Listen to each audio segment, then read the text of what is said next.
বন্ধুরা, আজ তোমাদের জন্য নিয়ে এসেছি একটি নতুন আপডেট নিয়ে।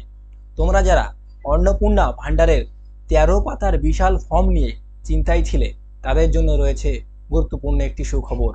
অনেকেই ভেবেছিলে এই ফর্মটি কীভাবে ফিল আপ করবো, ফিল আপ করে জমা দিতে তো খুবই কষ্টকর। কিন্তু এখন জানা যাচ্ছে সাধারণ মানুষকে এই ফর্ম নিজে ফিল আপ করতে হবে না। রাজ্য সরকারের পক্ষ থেকে জানানো হয়েছে বাড়ি বাড়ি গিয়ে বিএলও কর্মীরা এই ফর্ম দিয়ে আসবেন। এছাড়াও বিভিন্ন পঞ্চায়েত, ওয়ার্ড এবং বুথে বুথে ক্যাম্প বসানো হবে। সেখানে শুধুমাত্র তোমাদের প্রয়োজনীয় ডকুমেন্ট নিয়ে যেতে হবে। এরপর তারাই ফর্ম ফিল আপ করে জমা নেওয়ার কাজ করবেন। তাই এখন কেউ তাড়াহুড়ো করে এই ফর্ম ফিল আপ করে জমা দিতে যেও না। এবং এই ফর্মটি জমা দেওয়ার জন্য এখনও ৯০ দিন বাকি আছে। সুতরাং ধীর স্থিরভাবে, সুস্থ স্বাভাবিকভাবে, নির্ভুলভাবে সঠিক তথ্য দিয়ে সুন্দর করে ফর্মটি ফিল আপ করবেন।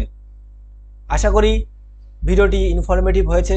তো বন্ধুরা, ভিডিওটি ইনফরমেটিভ হলে লাইক করবেন, কমেন্ট করবেন এবং সাবস্ক্রাইব করে পাশে থাকবেন নিয়মিত আপডেট পেতে।